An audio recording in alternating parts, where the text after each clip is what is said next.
The Scarlet Nexus developers and Bandai Namco are very happy with the results of the game on Xbox Game Pass, and a retailer in Europe has a very interesting way to warn customers that Xbox has acquired Activision Blizzard.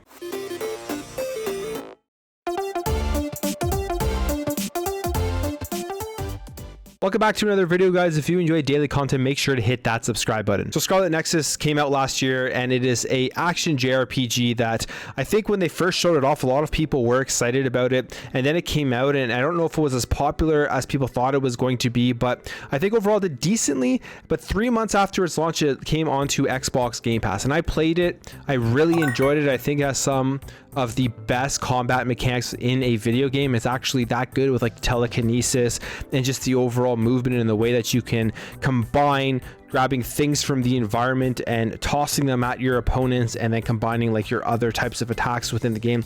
It is very, very good. And if you're interested in JRPGs, action RPGs, anything along those lines, I would highly recommend checking this game out. So it came out, and then 3 months later came onto Xbox Game Pass. And as we know, this is something that developers and publishers do in order to boost the numbers for their game, for getting more people to check it out and to play it. And let's say at launch the game didn't sell as well as they would like to, they throw it into the Xbox Game Pass service a couple of months later, and that's going to really help them out. And it looks like it really did exactly what they intended. So the developers behind Scarlet Nexus talked about its assessment of Xbox Game Pass, and they had this to say: it has definitely given Scarlet Nexus a boost in publicity and popularity. It has also largely contributed to the visibility and sales of downloadable content. So that at the end there is another very interesting point that I don't think a lot of people think about all the time when you think about Xbox Game Pass and putting games into there. The first initial thought is you get to play it part of your subscription service, but then the offshoot of putting a game into Xbox Game Pass that we've seen from numbers that have been shown to us, Sarah Bond I believe has talked about it as well, and it is that people generally, if they like a game on Game Pass, will either go out and purchase it after.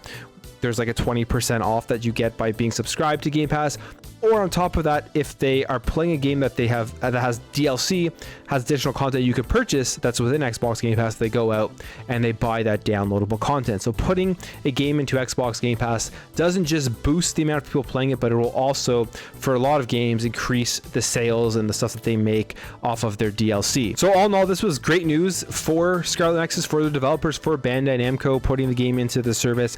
And this kind of just continues to build off of a relationship that it looks like Xbox has built with Bandai Namco and Xbox Game Pass, as they have a bunch of games that are on the service, games that have previously come and gone, and I'm sure there's still games that are in there right now. And reading that article reminded me of this ad that I randomly saw on Facebook one day, and it was interesting because it was the publisher, Bandai Namco, actually creating an ad talking about all of the games that they have within Xbox Game Pass and calling it the Bandai Namco collection in Game Pass. And you can see here there's a bunch of ones there: Soul Calibur, Code Vein, Man of Medan, Ace Combat, which is a cool one too. So there are a lot of Bandai Namco games within the service. Xbox obviously has a decent relationship with the publisher, and who knows what that means for the future. We know Elden Ring is just around the corner, and how cool would it be if Elden Ring came onto Game Pass when, well, maybe a surprise release before its release, which is doubtful,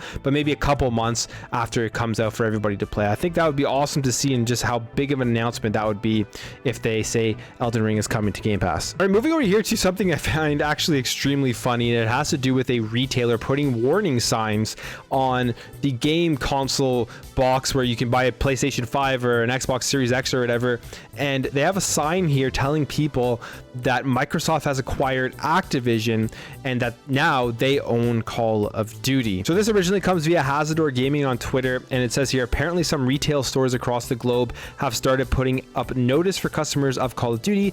Translation: notice to gamers, Microsoft has bought Activision, choose your machine carefully. And as you can see here, here's the picture right over the DualSense controllers, right over the PlayStation section. So if somebody is looking to buy a console, although I doubt they're going to be able to just walk into a store right now and pick up a console, but hey, looking for a controller, accessories, or anything like that, or just shopping around, they are going to know now that Activision is part of Xbox Game Studios. Now, the supermarket that's doing this is the chain called Cora, and apparently they have stores in France, Belgium, Luxembourg, Romania. So it's a relatively big chain across Europe that is warning gamers about this, and I find it funny because they're putting up that sign, but in reality it kind of doesn't fully make sense for them to do that, at least at this point. I mean, the deal isn't 100% finalized yet.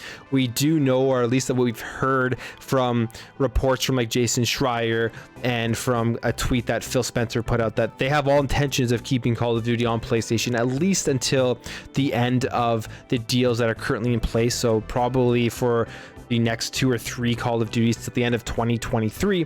So if you have a PlayStation, you don't need to worry about it right now. You're going to have to potentially worry about it if you're wanting to play the Call of Duty that comes out in 2024. That one may not end up on a PlayStation console, but it also shows me just how far reaching, how big, how massive this acquisition is. It is the biggest acquisition in video game history from one of the most well-known, longest standing video game companies ever. I mean, Activision has literally been around from the beginning of consoles. They were publishing games all the way back from the Atari days. So it's interesting, it's huge, and everyone's going to be talking about it. Even if you're not somebody who is following video games every single day, you're probably hearing about this news about Activision Blizzard being acquired by Xbox. Anyways, guys, that's it for me. Let me know what you think about all of this stuff in the comments below. What do you think about Scarlet Nexus and the Bandai Namco relationship with Xbox? And what are your thoughts on that sign at the core retailers in Europe telling people